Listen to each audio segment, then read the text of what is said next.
today we're getting started on a new fish passage project. So we have an old undersized culvert that goes underneath this road, and we're going to replace it with a bridge. And the kind of bridge is called a pack bridge, a Pacific bridge, and these are modular bridges that basically get installed in situ, so in place. And what we know now, especially with floods and other things, if you have a small culvert, they only get narrower over time, or they scour down below them, which creates a bigger fish passage barrier for fish to move upstream. And so what we're going to do is we now size our passages so that they can pass a 100-year flow. So that means not only fish, but also gravel and wood and all of the other things that come through during a flood can actually pass through the whole system. One of the big things that's tricky about projects like this, where you are removing a culvert that a stream is flowing through, is that you have to put the water somewhere during construction. This construction project lasted a couple of months, and so the stream had to flow through a different pipe around our work site for about 2 months. Because you can imagine, if you were to not move the stream, you'd be working in the water, creating terrible turbidity and damage to the stream.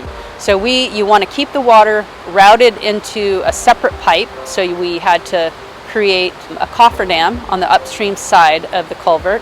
So that was the first major step of the in-stream work, is creating that cofferdam, routing the stream through that culvert underneath the road.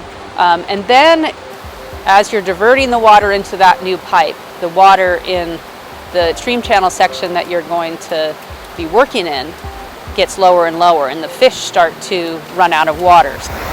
We're doing a fish salvage, which basically means that we want to minimize the number of fish that die. So we go in with an electrofisher and we capture as many fish as we can, try to get all of them if possible, so that no fish die during the dewatering.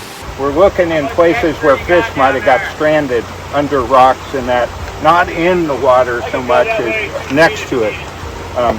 The ones that are in the water are going to be fine, and when that goes down we'll have to look there, but right now we need to look in all that area that has gotten dewatered. Fill a bucket with some water for the fish that we catch. Okay. And then once we have them in the bucket, we'll get a length of the fish, ID the fish, and then once they've recovered, then we'll just release them downstream and they'll swim on off. So at this site, we had about 30 fish that we rescued. Some places we might have 200.